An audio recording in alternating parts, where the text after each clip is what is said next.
Hello, Hot Vibes, and welcome back to a recap of Ticket to Heaven, episode 5, the penultimate episode. Cursed. Every single one of them. Yeah. Every single one of them. I need chocolate to get through this. I'm eating chocolate. Though, to be fair, it ended quite nicely, kind of. Maybe? That's the question, isn't it? I feel like we don't know. I feel like I'm pretty confident that... You're pretty confident? Yeah.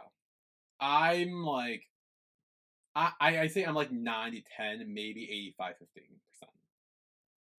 I see. I feel like I'm more confident than not, but I'm also like, I don't know for sure, and it's stressing me out. Yeah, I mean, we will recap the episode. We'll talk about it at the end. But before we go and secretly burn all our evidence... I hate you. I hate you so much. How was your week this week? Jesus Christ. How was my day? Let's start with that. Today at work, I was like, hey, we have time at the end of the shift. We were so efficient. Go us. Let's take the cardboard out to the bin.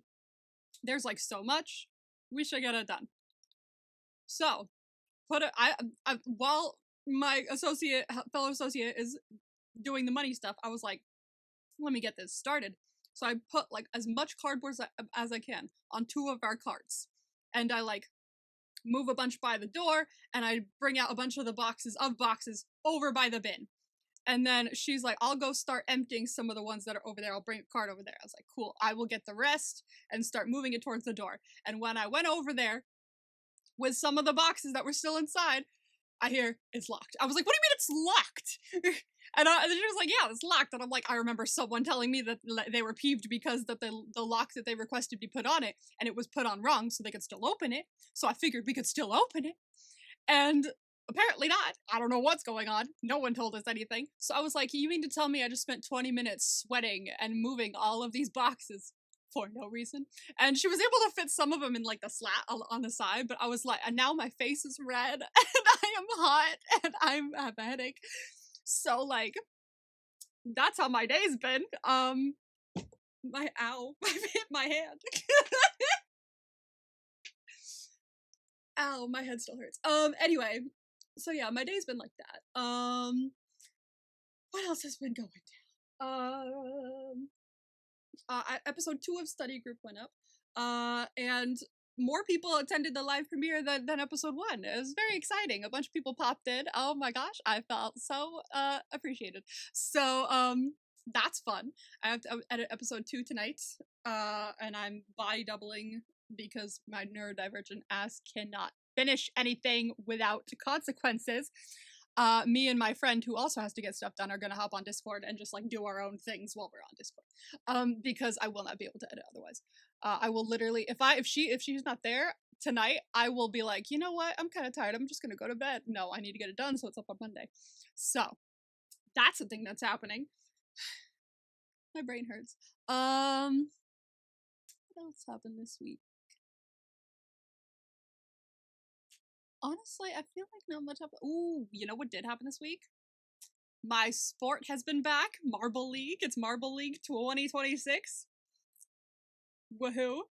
And can I just say, I, throughout this season, have been really disappointed in most of my teams. I choose 3 teams every year and root for 3 of them. And I have 1 trade, and I already did my trade. So throughout this whole Marble League, I was like, Jesus, they're doing horrible. Including the Pinkies, who were one of my teams, and they were the home team. They were hosting this year. And I was like, Jesus, fuck Pinkies. What are we doing? But then they started slowly climbing, and I was like, okay, vibes. We're up there now. And then by the end, we were like, in like hopping between first and second. My mom was hopping between first and second as well, her team. So I was like, bruh, we're gonna get medals this time. I'm so excited. I fucking won. I won gold. I won gold of the whole event, and it's the first team to break the host curse. I'm so proud of my team.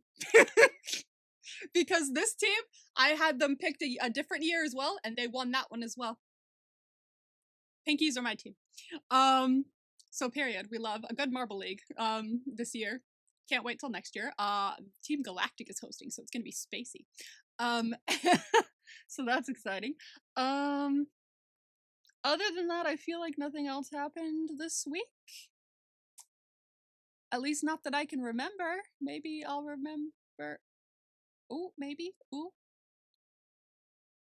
I saw a trailer for a BL that's coming out with, I don't remember their names, but it's from Wabi Sabi. It's like Be My Player 2.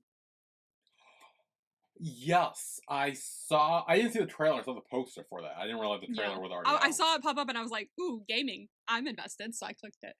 I think I remember them talking about that being a project like years ago, and then nothing came from it. A lot of people in the comments were like, "Fucking finally!" So maybe yeah. So and then I guess now it's finally being a thing. How was your? It was fine. Oh, the Peach and Me trailer came out. I'm such a dumbass. The Peach and Me trailer came out. Yes, that's replacing Ticket to Heaven when that ends. Yes. So seeing that, we wouldn't have a show to cover if we don't cover that. So should we cover that, or should we think? I know, that's what I'm thinking, because it's literally the week right after ends, so it's in like 2 weeks. Part of me is wondering if it'll be Peach and Me and then You Maniac, because if that happens, then if Peach and Me is a shorter amount of episodes because they're special episodes, that means that we will be doubling up again. I know, that's what I'm saying, because like I'm trying to. No, I keep checking my drama list. Like, give me something. Give me something, man. They never give you anything until the trailer drops. It's just a surprise. I'm gonna email GMMTV and be like, "Look, we are podcasters. Could you please tell us when, just so we can schedule it ahead of time?" I'm begging you. Yeah, so You Maniac is like, I think in Q19 or Q20. I don't know how many they're having, and then wait, Peach and Me still has no idea how many episodes they are. I don't know, because, like, I'm assuming it's going to be, like, what, 4, maybe? If it's, like, a special mini-series? Like, I'm assuming maybe 4? I'm 6? thinking that, but then watch them make it, like, a full extra thing or some shit. There was a lot of drama in the fucking trailer. There was a lot of drama. I was like, excuse me, what is all this drama doing in my comedy rom-com show? This looks like a whole ass another show. Like, I thought it was just a mini special. Like, I thought it was just going to be a fluffy epilogue. I was so excited to be like, oh, this is going to be so cute. And now Rome's like, maybe I shouldn't have fallen in love with you. And I'm like, oh, back the fuck up. Okay. God. Ticket Heaven episode 5. Yes. Repent, then, and turn to God, so that your sins may be wiped out. Acts I was like, 3:19. I was like, fuck, this is the Bible verse we're opening with? That's not promising. Yeah. Also, okay, I hate to go on a little rant at the beginning with just the Bible verse, but I never understood the whole concept of asking God to forgive your sins. Because in my head, and this, I keep my mind grew up Christian, I went to CCD and shit. In my head, I'm like, so you can just like do horrible shit and then ask for forgiveness and you'll be forgiven and you'll go to heaven. Because I'm like, yeah, so I'm like, is there a line? Because it's like, oh, I just massacred a bunch of innocent babies. I'm sorry, God, please forgive me. And then it's like the end. Like, what, you're like cleansed? Like, you go to heaven? Like, I never understood that. And like, I know that's not what they mean, obviously. But like, I'm like, is there a line? I guess in my opinion, I guess maybe it depends on your like guilt level as well. Like, do you feel personally that you deserve to be forgiven? But then if you use that tactic, then someone who didn't feel like they did any wrong in the first place, even if they did massacre a bunch, then they'll be fine or something. So like, I don't know. That's where it all falls apart for me, to be honest with you as well. I don't know. That was the big thing. That's something I've always thought about growing up, and I was like, oh well, this quote kind of.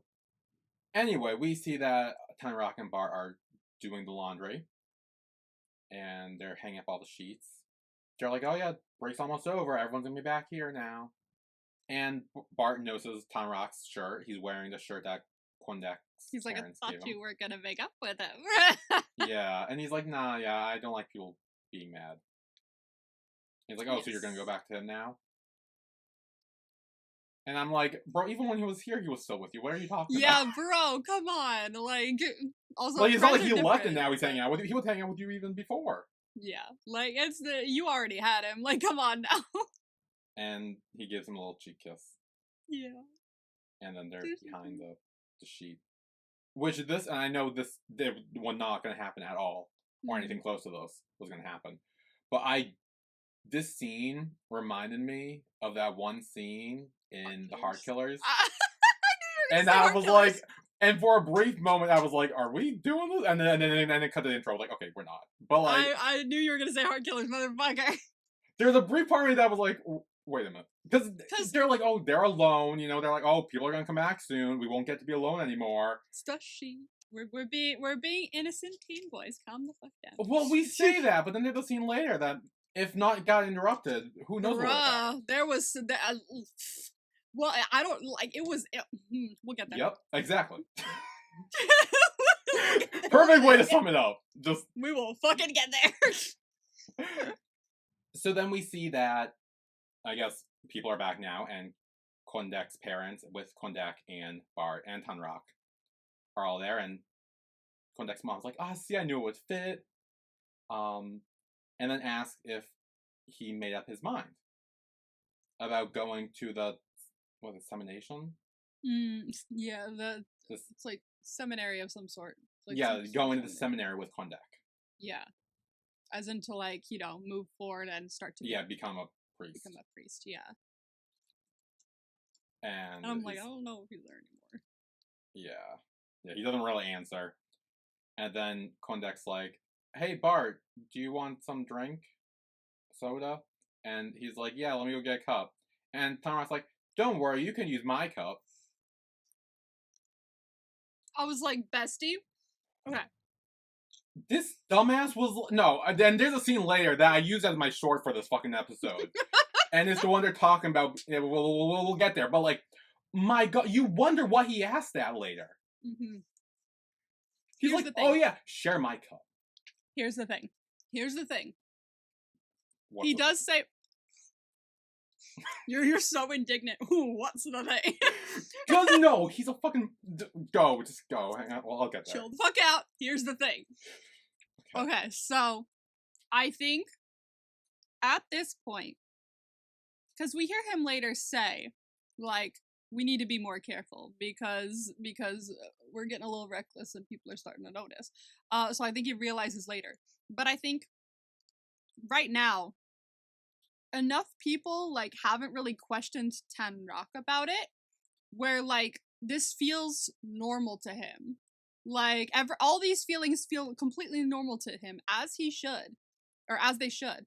And so he doesn't even think twice about being like, just use mine. Like, it feels like a natural, like, next move for him to be doing. He's not thinking about the consequences because he hasn't really seen a world where there are consequences yet because no one's questioned him about it. However, once someone does question him about it a little more seriously, he's like, fuck. We should take a step back from doing all this because, like, people are starting to notice. So, like, I think here at this point, he's not seeing that there's anything wrong, and so he's just moving about as naturally as he usually would because it feels normal. Oh, I was like, wow, you're not being subtle at all, friend. No, he's not being subtle. I will agree there. He is definitely not being subtle. But after a fucking whole, like, week or two where it's basically just been the two of them, he hasn't had to worry, I think, about a lot of this, a lot of people noticing. And so, like, the urge to, like, hide it isn't there because it hasn't been there for the last couple of weeks. He's not used to having to worry about it. So then we see that Tanrak and Kondak are doing the dishes, and Kondak's like, "Look, do whatever you want." And he's like, "What?" And he's like, "About what my parents said. You know, you don't feel pressure, just do whatever you want with that."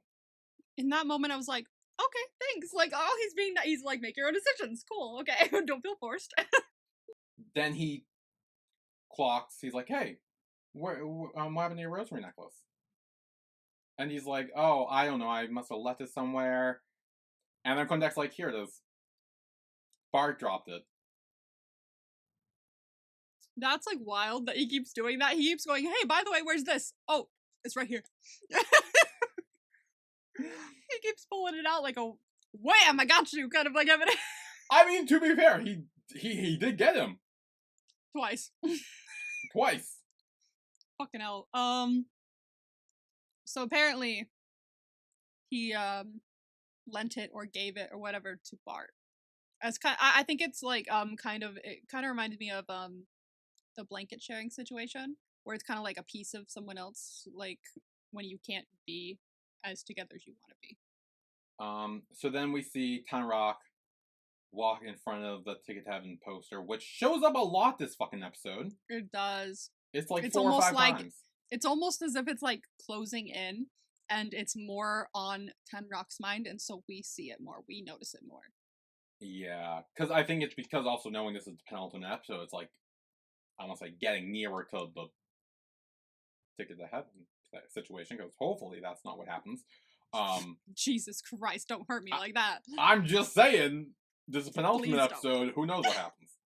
Master Pak and Bart and a bunch of others come in, and Tanrak kind of like dismisses himself, saying he's going to take a shower, and Master Pak takes Bart to his room to help him with a box, and he knocks over some applications for admission to a bachelor's degree program that seems like Master Pak has filled out. Did he fill it out recently, or is this an old one?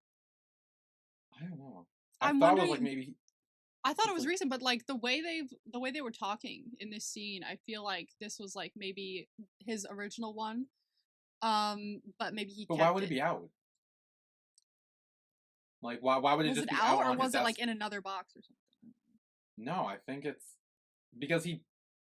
I mean, I guess it was in like a folder thing, and then it gets knocked over. I'm wondering if he just like kept it because like it was like something that he wanted at one point, and he still kind of holds on to it.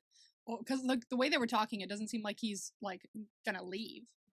So then Bart notices all the football stuff, and he's like, I used to take football very seriously. And Master Pak says, yeah, father was probably scared that I run off to become a footballer. And he's started talking about where instead he was put on this path. But he doesn't regret it because he knows that if he hadn't chosen to stay here, then he'd regret that even more for not listening to what he really wanted. So he was also kind of at a crossroads, which is what we kind of, I think, figured last episode. Yeah. Yeah, he did.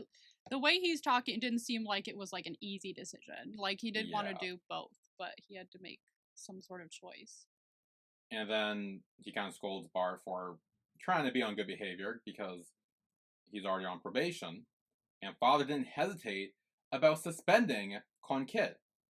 No, kicking him out. Not even suspending. Yeah, because we thought it was suspension. I was watching this. I was like, "Oh fuck, is he gone?" Like, so he's like gone for good. He's gone. I thought he was coming back. Like, I too. I was like, "Oh, is he suspended for some time? Is it like?" I guess he's actually like kicked out. All right, okay. That was a good decision, I think. So like, damn. Because he like fully like locked people outside in like a abandoned area. So I feel like kicking out is a good idea. Oh, I know. I just didn't realize that happened. Neither did I. I was like, okay, vibes. Actually, we made a good decision. Yeah. I didn't think. So then Bart asks Master Pak out of his class who he thinks will move on. And he's like, honestly, probably fewer than 5. Kondek's a definite. Pong might make it. Ta, Thana, and the rest, who knows, up in the air. Interesting, he didn't say Tanrak. He did, and Bart kind of brings up, and he's like, you're close to him, aren't you? Like, why are you asking me? You're already close to him.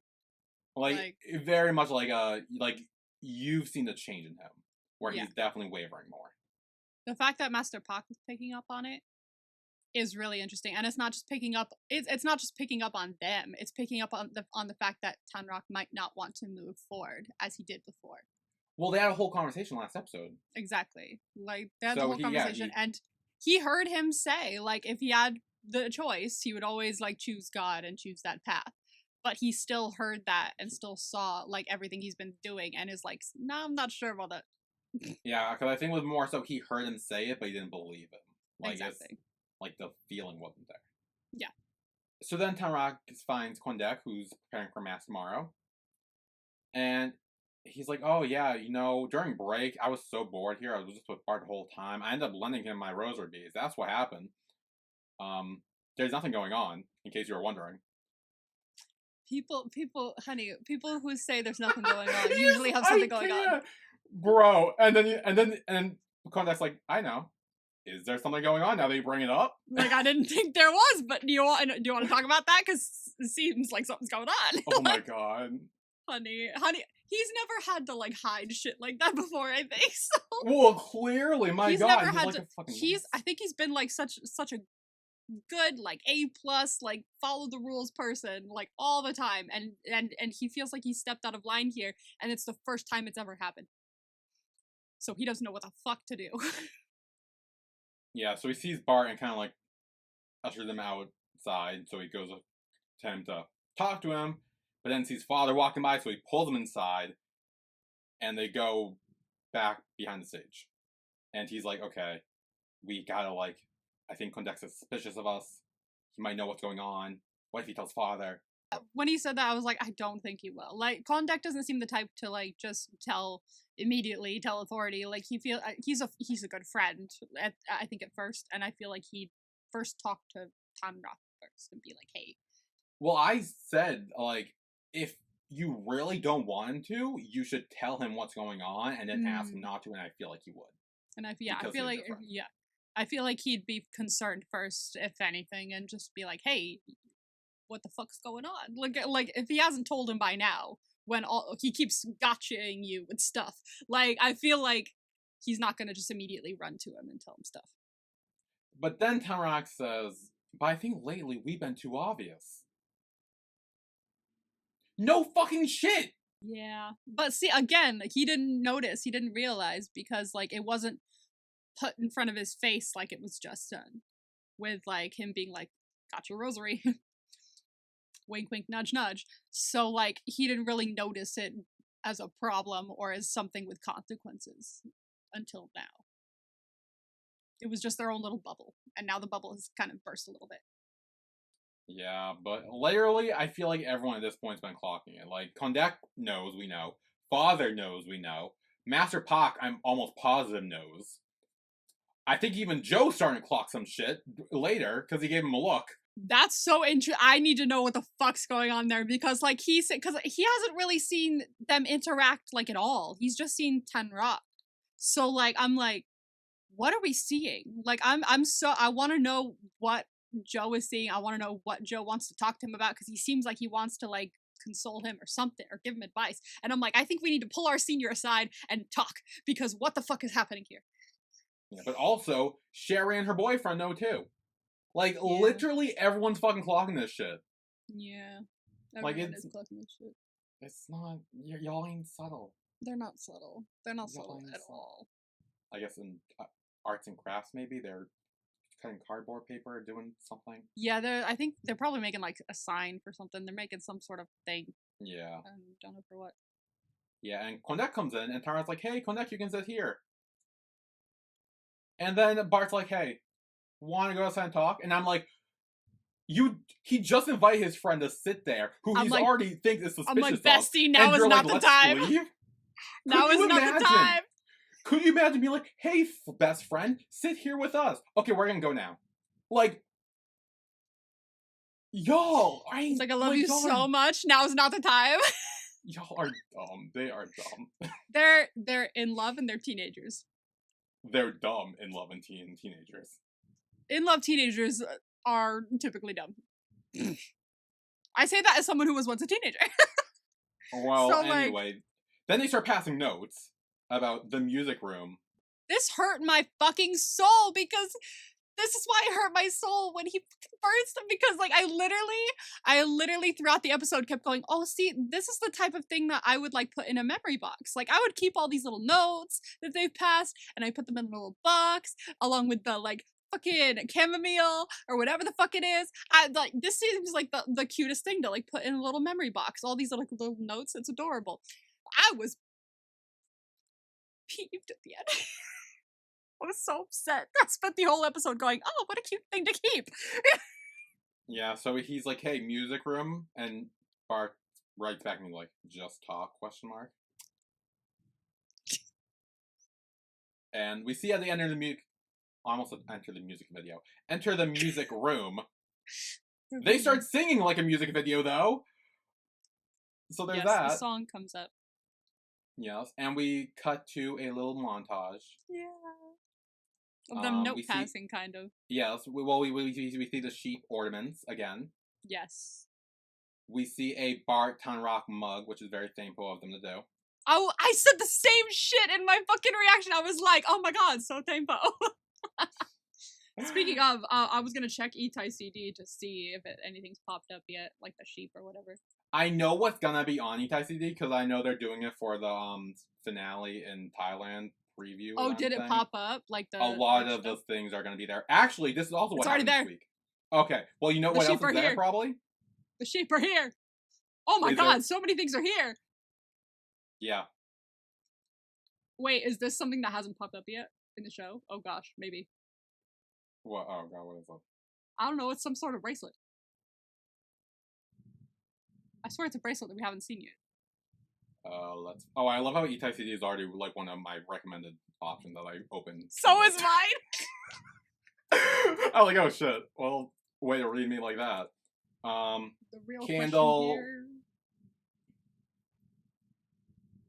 I mean, it's like a cross bracelet, so. Yeah, but it's like corded. It's like rope. So like, I don't think we've seen that yet, have we? I don't know. The Visor's making an appearance this episode. Yes, the Visor did make a appearance this episode. There's the candle and the little sheep, which we both predicted last episode. I'm gonna have to get the sheep are way too expensive, but I hope to get their sheep. How much are the sheep? They're $76 fucking. Oh, come on now. That's ridiculous. That's a no. They're tiny. They're tiny. They're tiny little sheep. What the? You have for like Christmas. That's it. Christmas sheep couple doll keychain. They're technically keychains. They're not. Oh well. Yeah.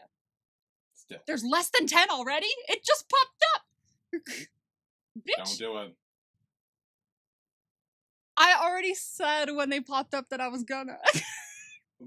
But they're 76 is a lot. That is like a whole lot. Can you request only one for half the price? Like, I wish. Like, I'm single. Can I get only one of them, please? I don't need a couple one. I just need a single. There's less than 10. Yeah. Well, anyway, something else that was happening this week. Speaking of merch from Ticket to Heaven. You know what else? Did you continue reading off what's there? There's rosaries. Yeah. Oh yeah, okay. There's a lot of people were kind of like iffy about that. Iffy about that. I was wondering because I saw them and I was like, I wonder how people are gonna feel about that as merch. I mean, as someone who's not Christian or Catholic or anything like that, it personally didn't bother me. So yeah, I obviously like, yeah. Some people who are not religious, it doesn't really bother us. But yeah, I mean, people that are religious, I see could have an issue. Yeah, and then I definitely seen some people who do have an issue with it. I mean, I don't really think it's that big of a deal in my book. To each their own. I see why people are thinking it's like because it's definitely made like it's made from a show and as merchandise, and it's like, oh, but this is supposed to be a symbol of like belief and prayer. So I see the issue. Yeah, I definitely see the issue. I'm wondering if they're even going to keep it up. So. Well, we'll see. It's up and it's being ordered, so like I don't know if they're gonna ever take that down. But and then we see that Bart gets a note in his locker saying, "Want to hear you sing every day," which was real sweet. As the music is playing over, because this is B-roll of the music video. It's so sweet. I'll fucking cry. And then we have Tanrak writing at his desk. It's "Want to hear you sing every day. What's your favorite note? You're my favorite note," which I was like, fuck off. That's a good line.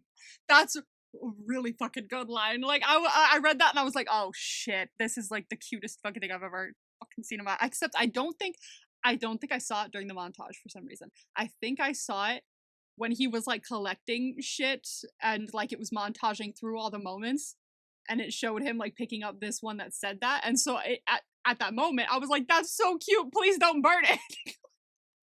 Like it was like. I was like, don't, not that one. It's so cute. By the way, I bought the sheep. Oh, for fuck's sake. I said money? I don't have any money. Yeah, so with what money? My credit card. Are you like fucking selling your kidney on the black market or something? Like, what the fuck are you doing? I just know I'll be able to pay my credit card later. Oh, well. That's future me's problem. Anyway, then we get them walking down the hallway, secretly passing a note, which I felt was very bad buddy of them, because they did a little, like... I said the same shit! We're the same person. I'm gonna have to make another fucking short. I saw on Twitter, they compare it to also 1,000 Stars, because there's a moment where they walk by and, like, Gray's hands. And do we mean, like, in the first episode, when they, like, walk past each other? In the, like, lobby or something like that? Yeah, they compared to that. And I think there's one other one that Piaf did. I think with Dark Blue Kiss as well. I have not watched all of Dark Blue Kiss, so. Well, they compared to those ones, and I was like, "Oh, bad buddy," and I didn't see that in the comparison. It's an off thing. It's a Piaf thing. Piaf thing, yeah. It's a Piaf thing. You got to have a moment where you walk past each other and brush pinkies. That's the gay pinky. Well, this one wasn't a gay. This was a gay note passing. Still, like whenever they're like at some point, there's always a pinky involved. It's not even. I don't even pinky. I think it's just like a graze of the hand. Then we see Tanrak having a note saying, "Ever since I met you, love songs sound so much sweeter." And he puts it in his Bible again while he's in a library surrounded by other books. And again, this is symbolism for something. I just don't know exactly what it is, but it's there, and it's like hinting at something, I feel like. Interesting. Maybe he's keeping all the love note flower stuff that Bart's giving him in his Bible. Maybe it's kind of like going back to that point of maybe Bart is like the thing that his faith is shifting to. Like this has become the person that he's become like the thing that is most holy to him rather than religion itself. Kind of showing that shift, maybe. And then we see at the end, they name the song Tan Kwam Warak. Yeah, because remember in episode like 2, maybe 1 or 2, the song falls from the shelf, and he's like, Tanrak, that's like your name, but it has like words between and stuff like that. He's like, yeah. Oh, and then they cross out the words, so it's just called Tanrak. Oh, I'm dumb. There you go. It's just that they crossed out. I didn't put that together. I was like, oh, because I just read the subtitles. I was like, Tan Kwam Warak. Okay, cool. No. It's and then it went song. Oh well, see, they should have. During the montage, they can't do that. You got to be hearing the song. I did like a lot was happening. It'd be in parentheses. Like sometimes things are in parentheses when it's like, oh, this translation means this or some shit. Like in parentheses, it'll be like, so what this means is. Right. So then movie night, we see that Tanrak is sitting in the back, so Bart goes over to next to him and covers the blanket with both of them. And then later, Tanrak goes to the bathroom, and someone comes in and is like, hey, this tube's gonna be put in. Hurry up, you'll miss it. And everyone runs out except for Tanrak. So he walks out of the bathroom, past the ticket to heaven poster again. As in, like, it's always there. Again, it's like, it's more prominent now. It's always in the back of his mind, but like now it's like even more there. More noticeable. Yeah. And then we see he's reading a note that says, can we meet during movie time? Trab. Yeah, so they're like writing their names backwards, which I think is a fun idea. I didn't put that together until someone commented on my Patreon. It's okay. Yeah, so. Yeah, because then later, we see Bart's note as he comes into the abandoned mattress room, storage area, wherever. He comes in from behind and hugs Tanrak. And this is where we get to see Bart's note that Tanrak got. That's Nat. Second half, old building, storage room. Nat, which is Tan, backwards. Did you see that? I was like, Nat? Why is that? Well, like, why are you pointing that out? I was like, I don't know. Honestly, when I first read that, I thought of Nat from Max Nat. I was like, Dad has no connection to the show.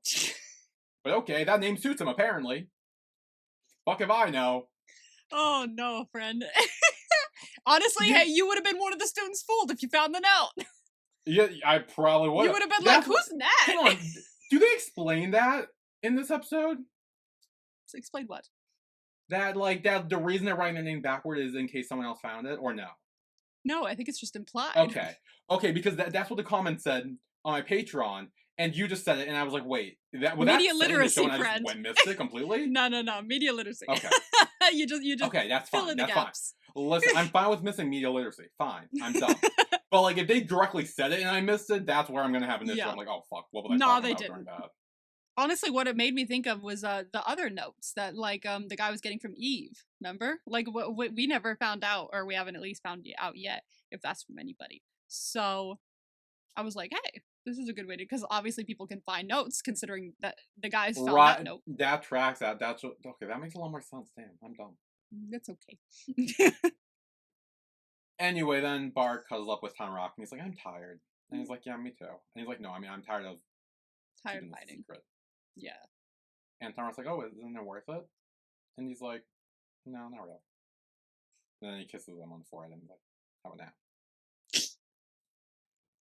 And then they have this very intense moment. Like this is like, oh, like it's like they're like this close, but you can see that you can literally feel the way Tanrak is like, I can't be doing this, but I really want to do this, but I can't be doing this. Like, yeah, he's like dancing on the danger line of like, oh. He is, yeah. However, did you know, this is also something the comment said to me, that I think this whole moment was completely improv by Gemini and Force. According to P off on Twitter, that's what he said. That's fucking immaculate. That is fucking, oh my god, because I don't remember if it was during the scene. I can't remember if it was during the scene. I feel like it was. I feel like it wasn't. I can't remember. I was like, oh my god, Forth and Gemini are such good actors. I'm so excited again to be seeing them in like something like that has like more serious undertones and seeing them play with that. And holy fuck, this was improvised. They are so good. They are so fucking good. But then this show turned into a fucking horror movie for 2 seconds. When like footsteps are heard, they duck down and hide, and we see Father's shadow just like dancing around the wall. Definitely. And like, no? Definitely Father. Like it took a second. Like I was like, is it Father? Is it not Father? But then when we see him later, I'm like, I think it was, because you can kind of see the glasses. And the shoes. I'm pretty sure the shoes are his. Oh, the shoes. Okay. So yeah, he's like, his shadow's just dancing around a fucking wall. Maybe this means something, but his shadow's also covering the cross on the wall. Ooh, that's maybe that means something. I don't know. Possibly. Maybe. But Tanrak's like holding his cross, like praying that they don't get caught. And they don't. Eventually, Father leaves. But at this point, Tanrak has like panicked himself into a frenzy, and he's like, don't touch me, don't touch me at all. Because literally, Barth's like, it's okay, and puts his hand on his shoulder, and he's like, nope. He's like, nope, no touching. I'm panicking so much right now. So like this was the moment where it's like he was like, oh my god, if anything goes any further, everything will come crashing down. Everything. And I will never see my parents again. I will lose. I will not be welcome here anymore. Everything will be fucked. And you can see the panic on his face, the way he's holding his cross immediately as well. So then he's like, you leave first, I'll follow after. So Barth does leave, and Tanrak leaves as well. Once again, passing the Ticket to Heaven poster, when Father stops him. And he's like, is the movie over yet? And Tanrak kind of like starts gripping his pants, and he's like, not yet. And Tanrak's like, oh, I just, I forgot something. And again, they're both standing in front of the Ticket to Heaven poster. And at this point, we don't know for sure that Father knows. We just see that like he's like, oh, I was pretty sure he knows. Yeah. At this, obviously by like facial expressions and stuff. But I questioned, like, because we weren't like 100% sure and we hadn't seen stuff from him before this. Part of me was like, are we maybe seeing it from Tanrak's point of view, where like he's immediately like seeing every question from everyone as accusatory because he's panicking, thinking everybody knows. I was thinking that could have been an option, but then like later he like says, "Oh, I saw some stuff in your notebook," and I was like, "Fuck, he knew, he knew everything." Oh. We see that Tanrak is returning to the movie room, except the movie's over. Everyone's flying out. This is a really good shot as well, watching everybody like run past him and be all carefree and not worrying, and he's just in the middle of everything, just standing still. Did you notice Kondek clock Tanrak? No. Kondek's one of the kids walking out, and as he's walking out, he like looks at Tanrak. Like, he's not as carefree as everyone else. He looks at Tanrak like he knows what's going on.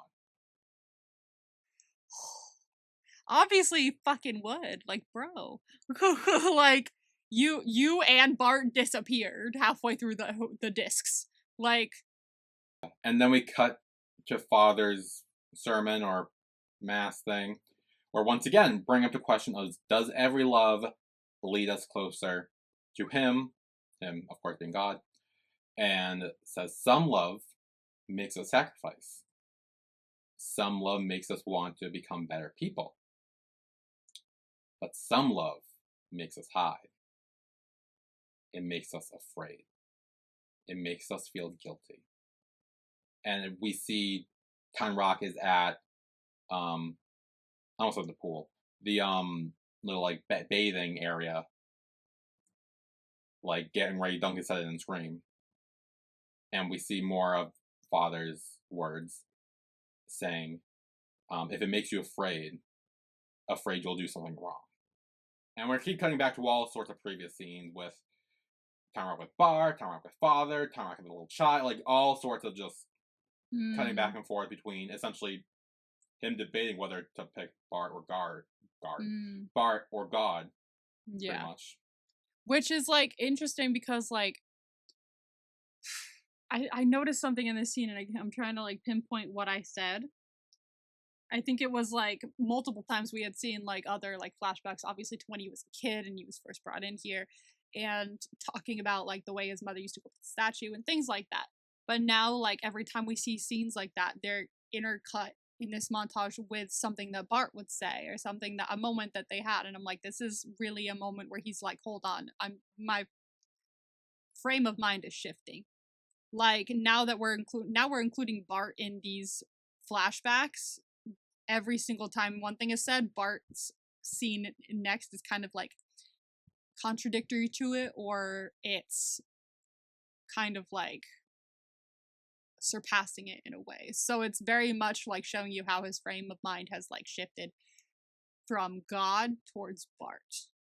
We also hear, when we feel we must hide from God's gaze, it may not be because he doesn't love us. It may be because our hearts are confused. I mean, that's true. Because like, I mean, obviously God loves you. If you're religious and you feel God loves you, God loves you. But like, if you feel like you are panicking about something, that's obviously your brain and your mind being confused and not knowing how to feel. So then the next day, we're going on a bus, and as Tanrak enters the bus, he sees on his left is Bart with an open seat. On his right is Kondek with an open seat. He instead chooses the seat on Bart's side, but in front of him, which Kondek once again clocks. I was very intrigued by what was happening, because I was like, okay, two different ways you could go with this. Both are going to be anxiety inducing for you, because one is going to question what's been going on lately, and the other is going to do more things or say more things that are going to make the other guy question more things later. So like, it's like, which piece of anxiety do I choose? And I was like, oh, yep, makes sense. He went just he tried to avoid it, but then Bart gets up from his seat, sits next to Tanrak, and I knew Bart wasn't gonna fucking let him. Bart was not gonna let him. Yeah, and he kind of brushes his hand off his thigh. Yes. So then we're at Joe's event, teaching things with kids. Yeah. And we get to see them all like hang out with the kids. This seems like, honestly, a day that maybe Tanrak needed, because it seemed like a little more freeing, a little more like relaxing, like just hang out with kids, do some arts and crafts, do some music, some stress relief maybe. Afterwards, we see some of the kids ask, oh, are you gonna come here next year? And he's like, yeah. And they're like, oh, are you gonna become a priest? Oh, and he's like, I don't know, but I'll be here next year. Joe kind of clocks. Yeah, he's clocking stuff. And I'm wondering what he's clocking, and I really want to hear what he's thinking. I'm guessing And again, this all leads into if Jimmy makes a cameo. I keep thinking, I'm like, where the fuck is Jimmy? I think Joe has seen this film before with Tanrak, and he knows exactly what's going on with it. Yeah, because like, why would because he seemed to be looking at him in a similar way when he first appeared as well. Like when they were talking at he seemed to be thinking something, not necessarily about Tanrak, but like about his own experiences when questioned in a certain way. So like, he's obviously feeling something. And now he's feeling something towards Tanrak and like what his experiences are making him think of. And I'm like, I need to know what is going through your brain, sir. I know you're not a main character, but I gotta know. Anyway, then we have Bart go off on his own, where he goes to the statue of Mary, I think, and flashbacks to his own mother.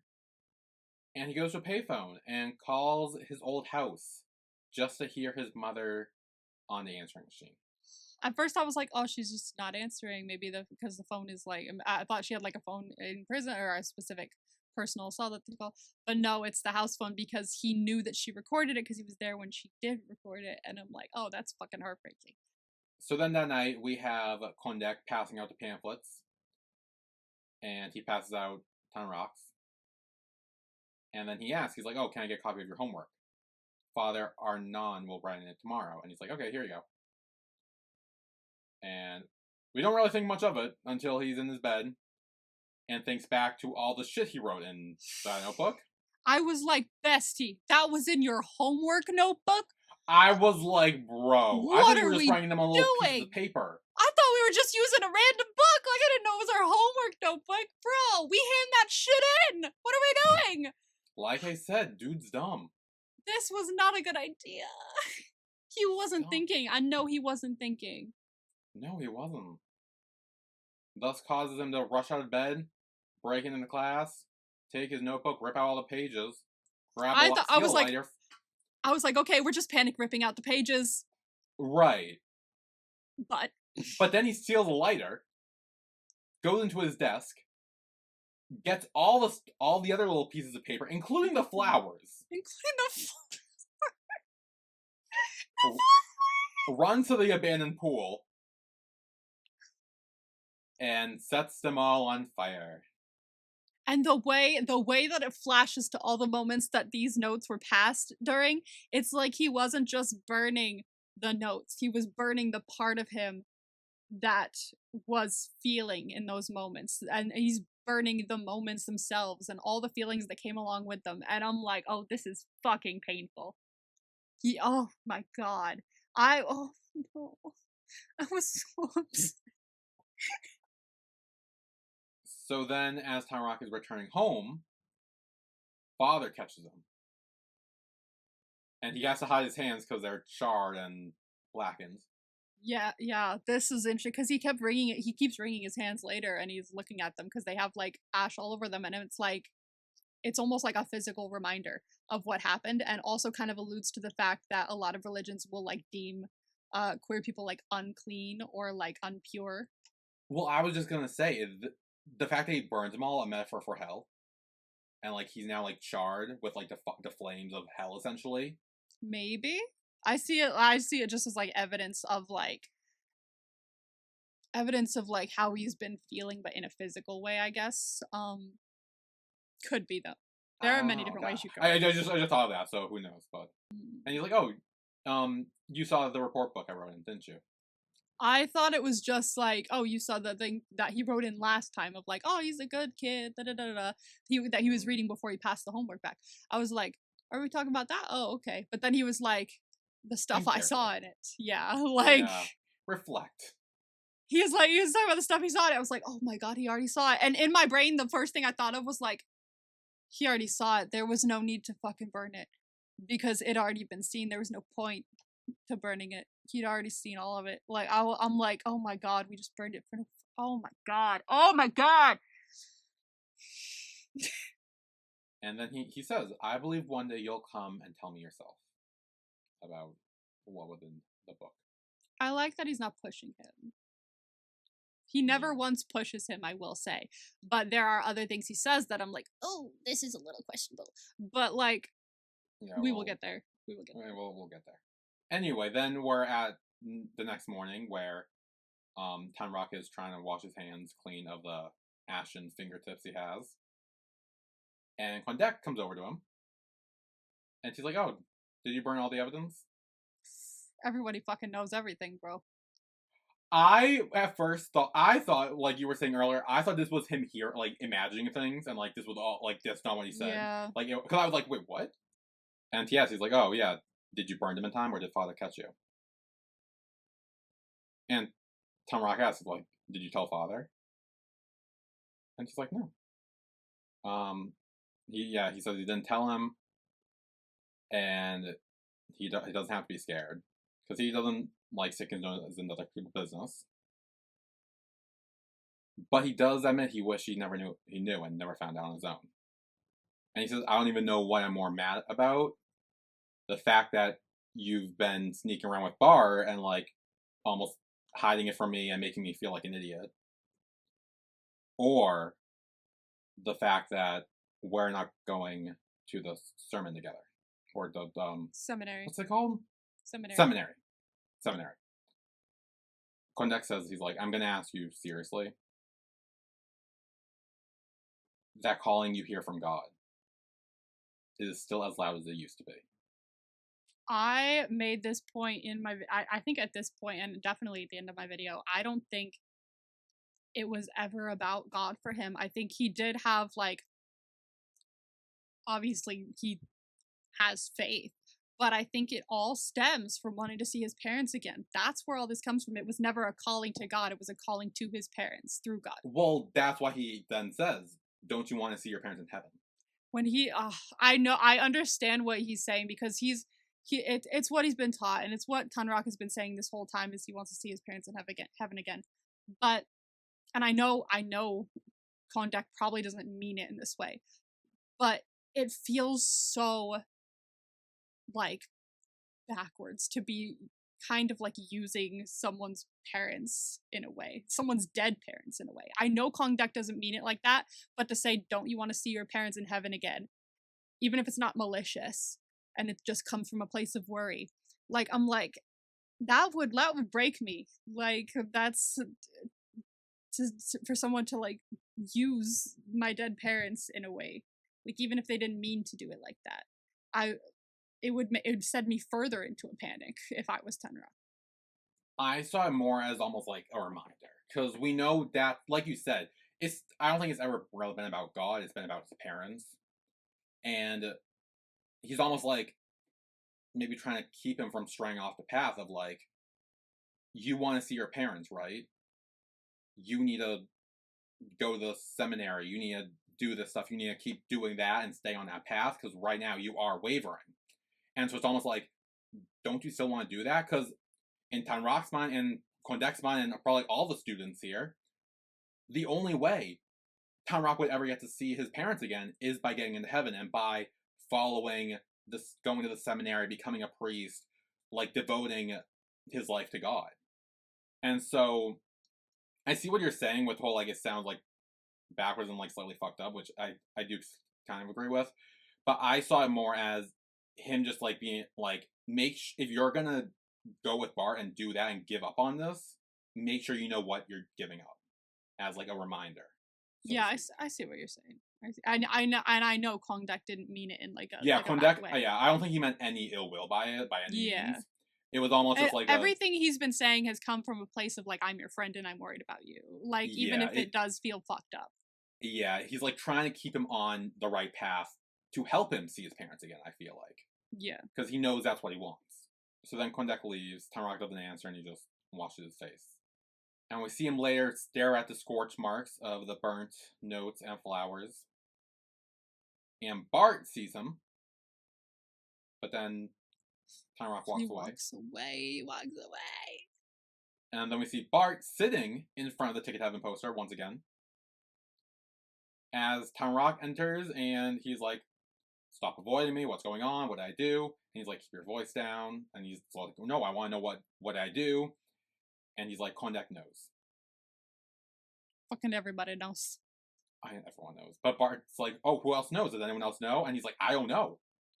Honestly, fair enough, because everyone's being a little, like, evasive about it. They're being, like, very, like, wink, wink, nudge, nudge about it. They're not saying anything straightforward. However, Kongdek has said stuff straightforward. Yeah, Kondek's the only one who confirmed, and Father too, I guess. Father too, a little bit. He's gone like the stuff in your notebook, but like not said anything. What, you know? Yeah. I mean, probably just think he's hanging out with Trab. Yeah, exactly. Trab. Yeah. So he doesn't know what that is. Sorry, Trab is fine.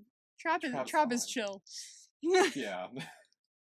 I want to say Kondek knew for a few episodes. Like Kondek's known for a while, yeah.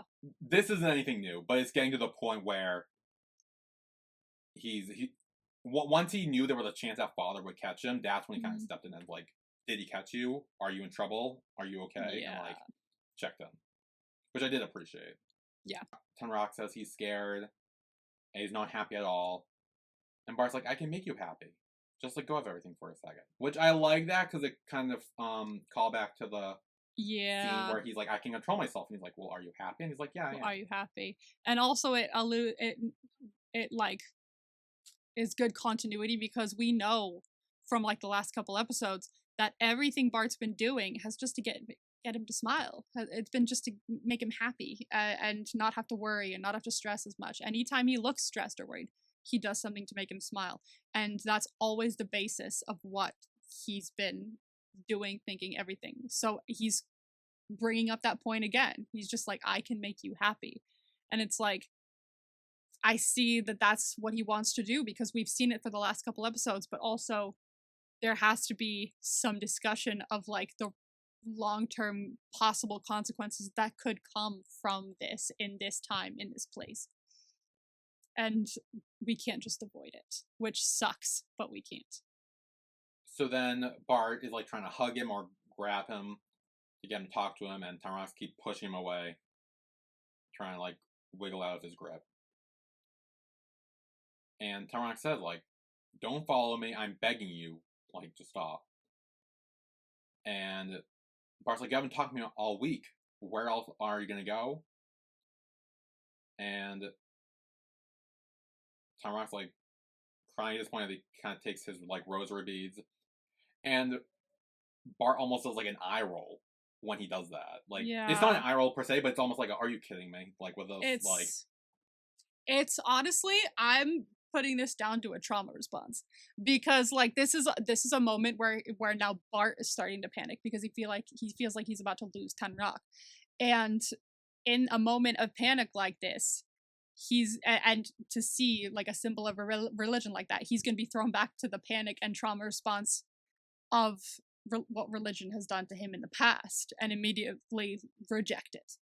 So I definitely see why he had this reaction here, but I do appreciate that the minute he realized he had that reaction, he apologized. Yeah, because he immediately starts being like, what the hell has the God ever done for you? All that praying you're about to do. Talk to me instead. Like, why do you keep praying? Like, have it ever fucking helped you? And Tanrak's like, not okay with that. Because it does feel like, while it was a trauma response, I do feel like it was almost like he was mocking or degrading his religion, which he essentially said, like, there's no point, you don't need to pray, there's no God or whatever, which in Tanrak's eyes I feel like is like saying there's no God is like saying there's no heaven, which means there's no way he can see his parents again, which this whole thing has been about, and that's kind of like a crushing blow to him because that's the only especially to hear that from someone that like he's gotten so close to as well, who is his closest person here now. It probably hurt him quite a bit, but I appreciate that Bart immediately recognized what he said. He did try to backtrack a bit. He's like, I am so sorry, I did not mean that. Oh my god, it was a trauma response for sure, and he immediately tried to correct it. But it wasn't enough because Tanrak walks away. Yeah. And then he goes into the church where he sees Father, and he's like, can I talk to you? We have to do a little confession. A little confession scene. He's in the confession booth, and he says he's in love even though he knows it's wrong. He tried to stop himself, but he couldn't. He's now angry at himself for not being able to control it. And so he tells Father that he's scared, and he's scared that God will reject him. And Father immediately is like, God would never reject you, Tanrak. He always loves you. It's always been his thing, yeah. It's always been like what Father has said from the beginning, where it's like, you know, God loves you no matter what kind of thing. It's whatever you feel is wrong, I guess, in a way. Father continues saying that love isn't wrong. God created humans with hearts and feelings. I agree with him in this part. And then he moves on. But our actions are what we must take responsibility for. Yes. See, this is what I have an issue with because... we keep going. So it's... hold on to that. Hold on. Okay. He says, I want you to think carefully where this love is leading you. But the fact that you're here now means you still want to be with him, i.e. God. Capital H, God. And Father says, if you believe that it's wrong, then you need to figure out how to make amends for this sin. And we see that Tanrak like gripping his rosary beads at this point. And he says, if I break up with him being Barth this time, lowercase h, you'll forgive me, right? Father says, God always forgives those who repent, Tanrak. Like what we saw at the beginning of the episode. Yeah, that's the thing.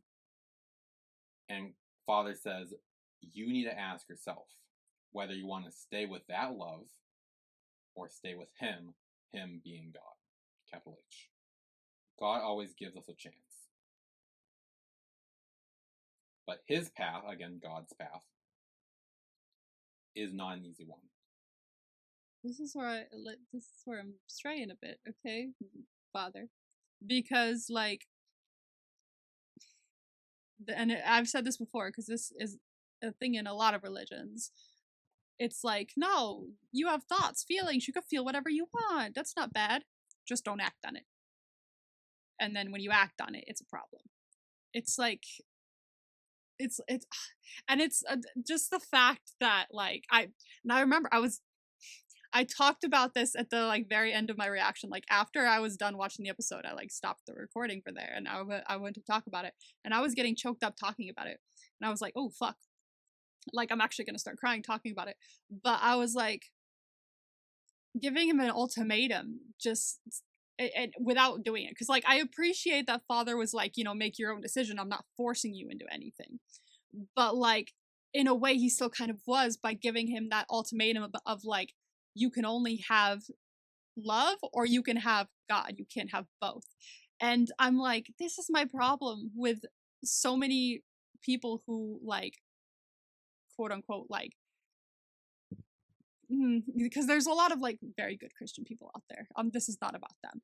And a lot of good Catholic people out there, not about them. But there's a lot of people who will spew hate and condemn a lot of different groups of people and say that they're doing it because of the Bible. And I'm like, that makes no sense to me, because if the Bible says God is love, if the whole point is that God is love, and Barth says this later, then like what the is the point of you doing all of this? Like if the Bible tells you to like love your neighbor, to support those who need support, to love each other as he loves you, then why can we only have either love or God when God is love? Like that makes no sense to me. Why given this ultimatum?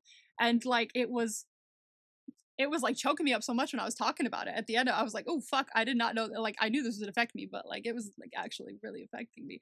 And it's like almost like so ingrained in a lot of people through religion, which is like why I'm not a religious person. It's one of the reasons I'm not.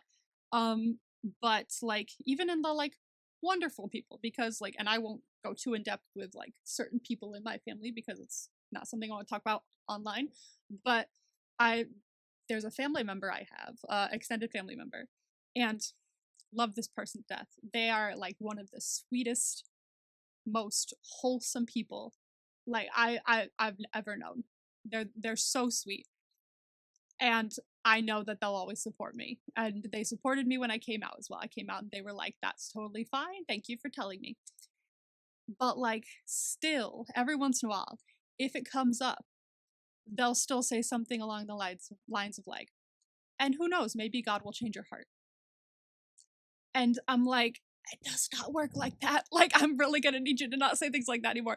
And like, I try not to like correct them too much, because I know that this is just like a response, as in like a religious response that's like kind of ingrained, because they're the nicest person ever and they support me to no end. I've never met a nicer person in my life. But like, it's almost a thing that's like just ingrained in people through religion in a way. And I'm like, how did we get to this point where this is like a base level response? Because the Bible never said anything about stuff like this. Like it never said like the saying of like the Bible says homosexuality is a sin was never a thing. It was a mistranslation from someone in the like 1900s, mind you. It was like either the 1800s or the 1900s. Someone mistranslated the Bible and put that in there, and everyone decided to follow it like gospel. And now it's all fucked. And I'm like, where did we go wrong in following God is love? Where did that take a left turn into God is love, except for? Like, why are there now exceptions? Where did they come from? Because that's not what the Bible originally stood for. So, like, I just rant over, but like, I at the end of my reaction, like, all that just like came out, and I like started to like tear up a little bit, and I was like, Jesus fuck, this is affecting me. So I needed to get shit out there. But like, I especially about that scene, because like you can tell that he's like a kind man. He's a very nice man. He's not pushing him, but still the words he's saying is kind of like pushing him in a way by giving him an ultimatum, even though he might not like see it like that. He might see it like he's helping him. Just like Kong Dek is seeing it like, oh, I'm helping him. But it's this however nice they are, it's just this thing that's kind of ingrained in them from following a certain way of teaching of a certain religion, that like immediately their response is to go, oh, shit, don't do this. I mean, make your own choices, but if you do this, you will never see your parents again, or you'll go to hell, or God won't forgive you, or whatever. Which is just like, they, even if you're so nice, it just comes out in ways like that, because it's just in the teaching, I guess. But I don't know. It's it's a lot. Yeah. I don't know all that. I was like, is there something I can connect to? Is there a thing I can talk about with that? Not really. I'm like, it just all came out. Cool. I'm like, yeah, no, I mean, I agree with what you're saying. Like, I don't really get it. Father is essentially giving him an ultimatum, saying, Bart or God. And with God comes your parents. So it's like, so it's like, it's pretty much saying Bart or your parents. Like, that's in Tanrak's mind is the big thing. And because he spent his whole life, since his parents died, trying to get his parents back, it's like, if the decision here, if his parents were alive, if the decision here was Bart or God, he would hands down choose Bart, because I think the decision is more tied to his parents. I feel like if he grew up going to the school but still like would go home at the end of the day, or just like would hang out with his parents every once in a while, I feel like the decision would be a little more like towards Bart rather than God.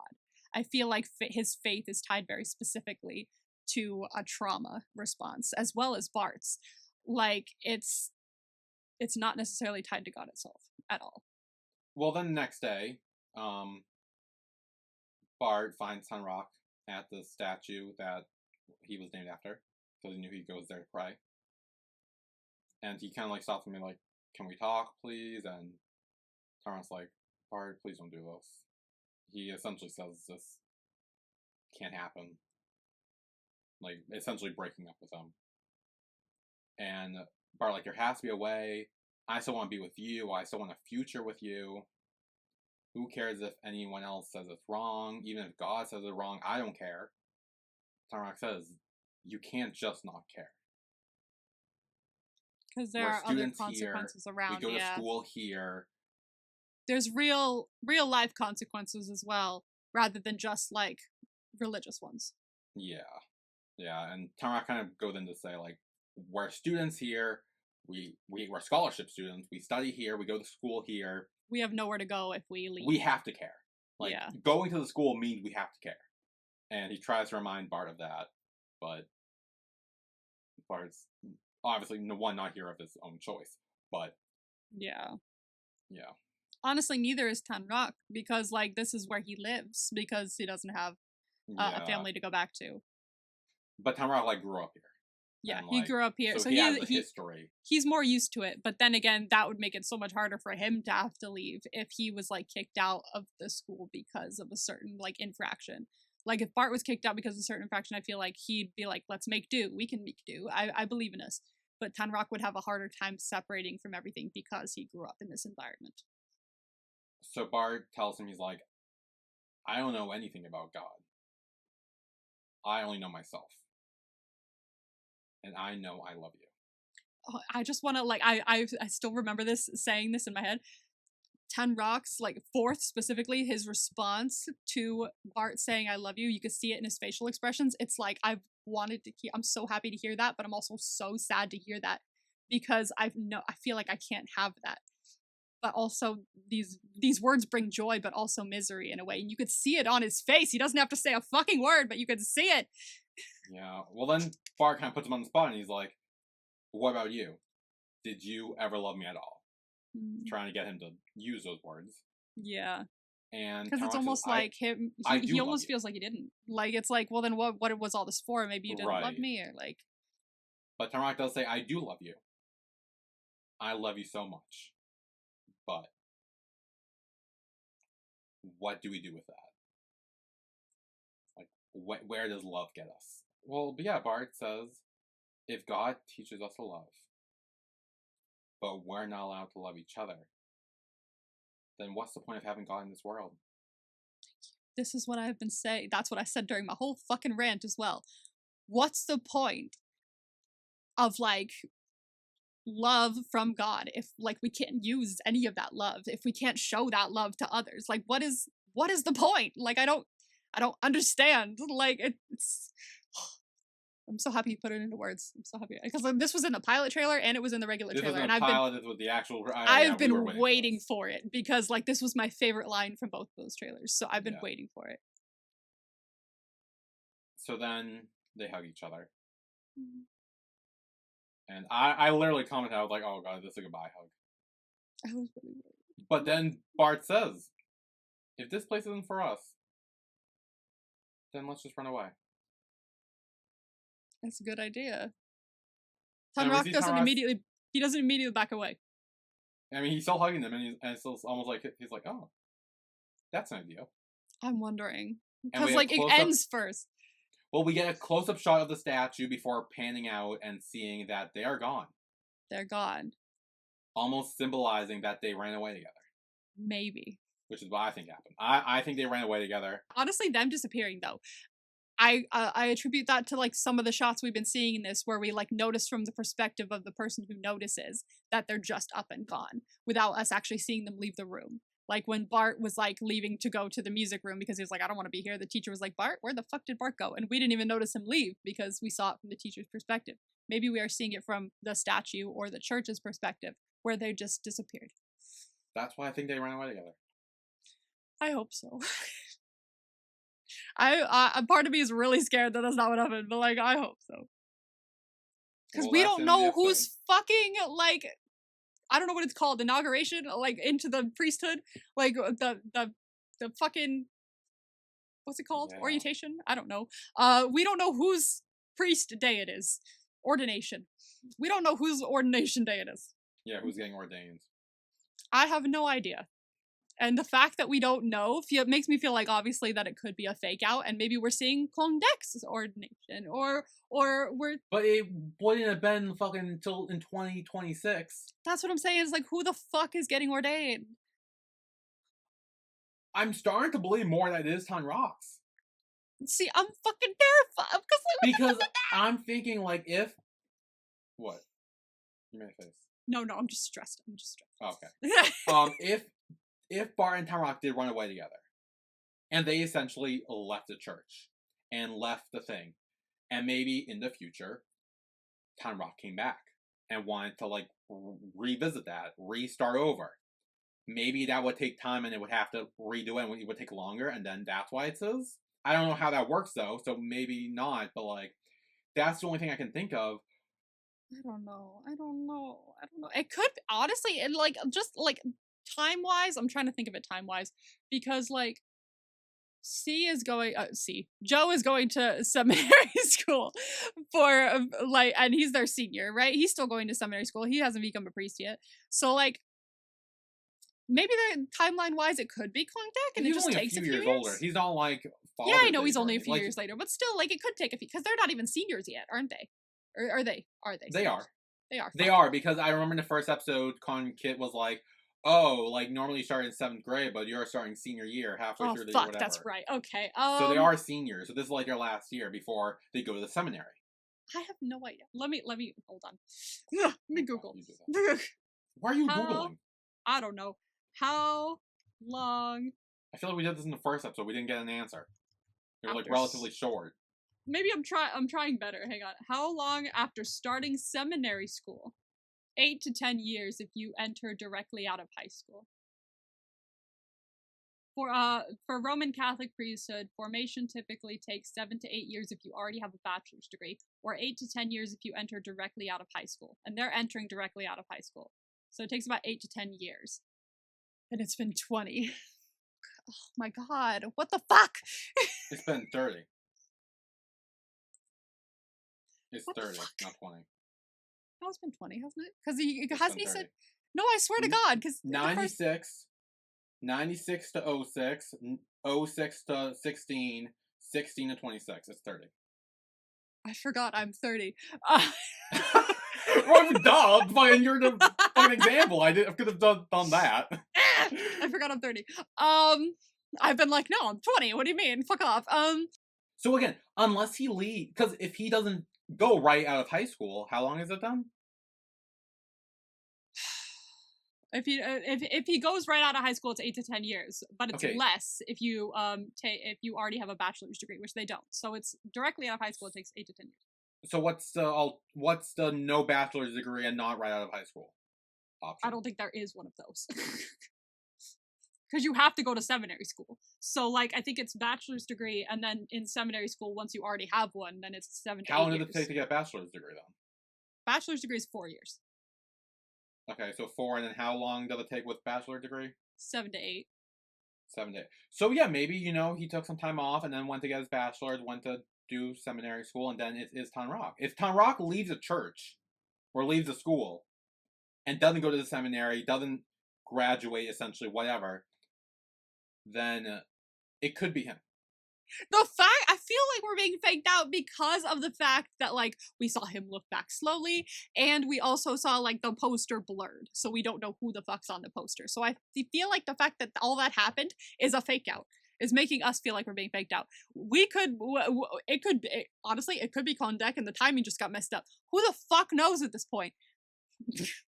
I don't know, and I'm stressed about it. Because the answer to if they ran away is who the fuck is getting ordained. Kind of. Well, I think if they did run away, it's more likely Tanrak. Maybe.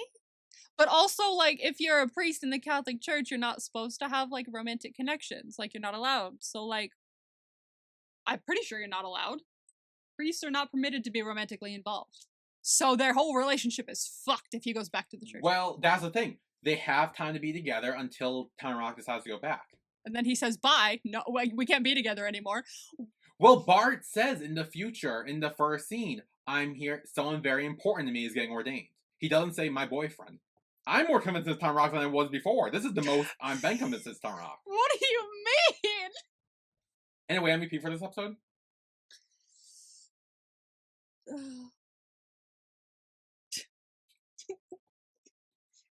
I don't know. This episode was a lot, so, like, honestly, I just want to give it to Tanrak because he's been through a lot. I feel like he needs a win. I'm like, I'm so sorry that you burned all your shit. Here, it's okay. You can have this. Like, you're apologizing for something he did himself. Yeah, I know, out of panic. Like, bro woke up in the middle of the night in a cold sweat. He was not 100% coherent. I mean, he didn't want to, but he still did it. Yeah, he didn't want, yeah, that's the thing. It was like a panic response. So, like, I'm so sorry, honey. Like, I'm panicking for you. Here's your shit. Here's a win. Take all your notes back. I almost want to give it to Kondek. Because he noticed shit? Because not only did he notice shit, but he also didn't tell father anything. He didn't tell anyone anything. He kept it all to himself. And I feel like, honestly, any other student who found out about that probably would have went to father and they probably would have, yeah. So I rate that he didn't go straight. And I feel like in Kondek's mind, because of where he grew up and in the whole school thing, by keeping this information to himself, he's essentially committing a sin by keeping this thing that's quote unquote bad or a sin to himself and knowing it's happening, but not, I guess, doing anything about it. And so he's willing to, I guess, sin himself to protect his friend. Fair enough. I see a reason in there. And I don't think anyone else in this class would do that. No. So I kind of want to give it to him. Because I'm like thinking, I mean, like, Tanrak, yeah, but he also burned the shit. I don't like that he burned the shit. I know he did that. I know he did that out of panic, but like he was out of panic. It made me so goddamn sad. But I know that it was a panic response because he was terrified. He was utterly terrified. Like, he felt like that if there was any evidence left, then he would never see his parents again. Like, it felt like a connection between him and, like, just immediate annihilation if he ever died and never seeing his parents again. Like, in his mind, if he had those and they were unburned, he was fucked. Yeah, and then with Bart, like, I mean, I like Bart and I love what he was saying, but I almost felt like he was, like, throughout this whole episode, really, he felt like he didn't really care about Tanrak's. He did. I think from his perspective to play, I guess, some form of devil's advocate,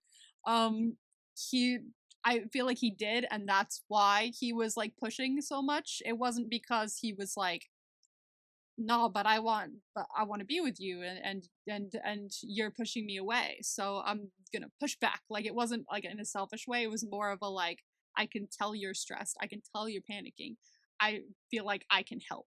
And so I'm trying to push forward as much as I can because I know that we were happy before, and I can just make sure you feel less stressed and happy again because I've made you smile in the past. I think that was his reasoning.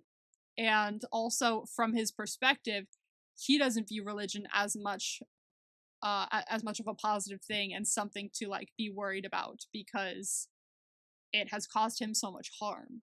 And so, in his mind, is similar to Kondek. In his mind, whatever he's doing, he feels like he's protecting Tanrak from it, but in a way that's like, religion is bad, I can help you out away from this. And whereas Kondek is like, religion is the only thing that can save you, I can help you towards this. So it's in a similar way of, like, he's just trying to do what he feels is right for him.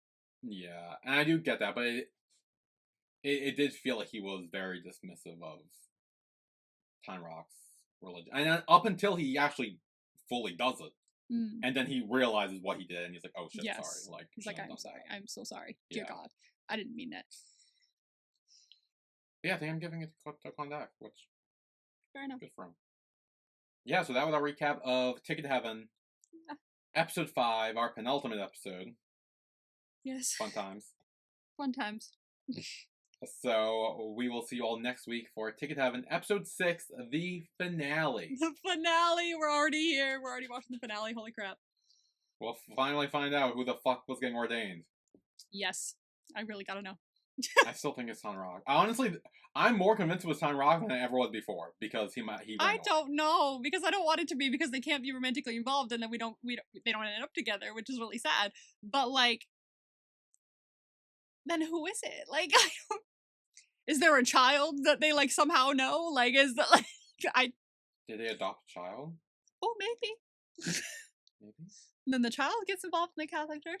And then, or it could be one of the kids they hung out with, and maybe they get to know the child more in the next episode. And then I don't fucking know.